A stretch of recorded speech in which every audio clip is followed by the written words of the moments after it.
ও যুবক, কসম খোদার 4 মিনিটের কানে হারায় যেও না, থাকা যাবে না এখানে। মনে উঠলো এই জন্যই বলতেছি, থাকা যদি যাইতো তাহলে এক ব্যক্তিত্ব ছিলেন, এক ব্যক্তিত্ব চিনেন, মুহাম্মদুর রাসূলুল্লাহ সাল্লাল্লাহু আলাইহি ওয়াসাল্লাম চিরদিন থাকতেন। প্রশ্নের উত্তরে বলছিলেন, আদম আলাইহিস সালামের প্রশ্নের উত্তরে, মান হুয়া কাতাবতু ইসমাহু মা ইসমিক, উনি কে যার নামটা আপনার নামের সাথে মিলানো। তো আল্লাহ জিজ্ঞেস করছে কোথায় দেখলে? কয় দেখি না। কোথায় এটা বলেন? কোথায় দেখি না আর কোথায় দেখতেছি না এটা বলেন। আপনি জিজ্ঞাসা করতেছেন কোথায় দেখছি?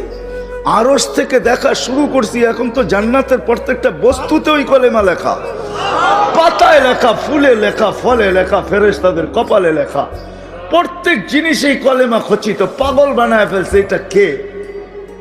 প্রশ্ন ভিতরে পাগল বানায় ফেলছে। মান হুয়া কাতাবতা ইসমাহু মা ইসমি। আল্লাহ বলছে, লাউলাহু লামা খালাকতুকা ইয়া আদম, চিনো না? উনি না হইলে তোমার অস্তিত্ব হইতো না। উনি আমার বন্ধু, যার প্রচার শুরু করছেন আল্লাহ।